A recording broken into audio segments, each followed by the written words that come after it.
The Defense Department says that the U.S. military conducted strikes on 7 facilities used by Iran-linked militias, including more than 85 targets in Iraq and Syria that Iran's Islamic Revolutionary Guard Corps and affiliated militias used to attack U.S. forces.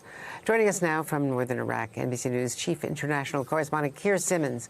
So, Keir, the Iraqi reaction, the reaction in Baghdad has shown great sensitivity to Iranian militias that are very powerful inside Iraq. So they have called in the top diplomat there, the chargé d'affaires. There's no ambassador in Baghdad to protest.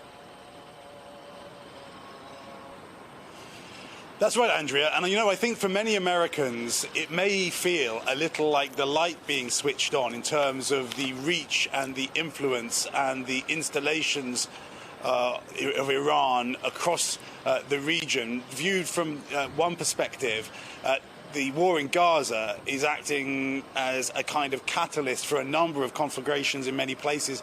You spoke with Clint before the break about what was happening in Yemen with the Iranian-backed Houthis there, and now you have this campaign here by the US targeting these Iranian-backed militia here in Iraq and over in Syria. And I think for many watching, it will be underscoring the strength and the power of Iranian reach. That may not be something that the Iranians are entirely comfortable with, honestly, but here in Iraq, to answer your question, we really are seeing just how tense it is, because the Iraqi government is both a partner to the US and gets a substantial amount of money from the US, but is also a partner to Iran. And there are many here in this country who would like to see the US leave here and would like to move further towards Iran. Now, we had that statement this morning, a blistering statement from the Iraqi government accusing the US of deception, saying that Iraq wasn't warned and that Iraq is now on the edge of the abyss. Of course, one of the interesting factors to note is that the more warning that the US gave Iraq, effectively they would be giving it to Iran, because there's such a porous relationship with Iran that those messages would then be transferred over to Tehran, very likely. So an incredibly difficult balance for the Biden administration to get right.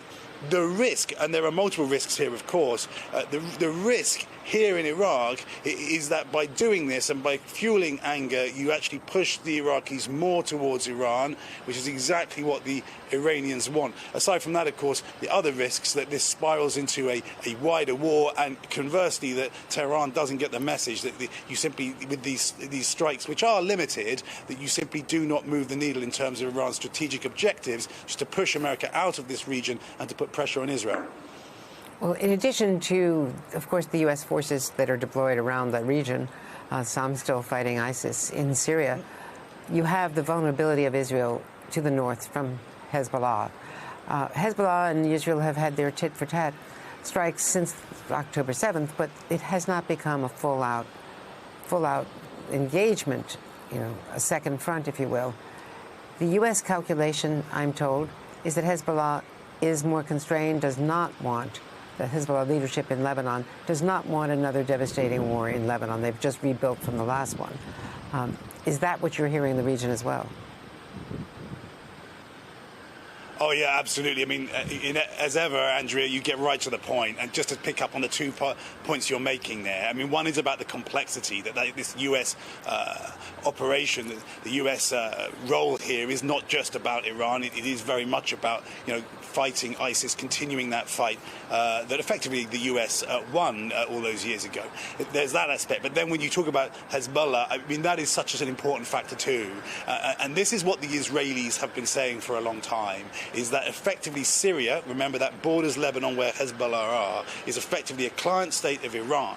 And when you talk to analysts about Syria, what you'll hear, for example, is that the Iranians are building weapons facilities, manufacturing facilities, enabling Iran to not even have to ship the weapons from Iran, but just to take them into Lebanon to Hezbollah straight from Syria. That's the kind of threat that the Israelis have been deeply, deeply worried about. They already have this potential front with Hezbollah. They are very worried that another front opens up with Syria. And that is why you've seen over many, many years operations by the Israelis inside Syria targeting Iranian-backed militia and even the Iranian Revolutionary Guard themselves. And just this morning we heard about another strike south of Damascus, according to reports targeting an Iranian Revolutionary Guard operative there. So that is what the Israelis are very, very concerned with. And you've got to point out that ultimately this operation that we're seeing by the US overnight, and we're likely to see more stages, so far really has been limited to sending a message, don't kill Americans. It is not trying to really address the over many recent years, the growing strength of Iran in the region, and understandably so perhaps, because that's how you get into an escalation, but it still leaves the open question about what you do about the strategic goals of Tehran.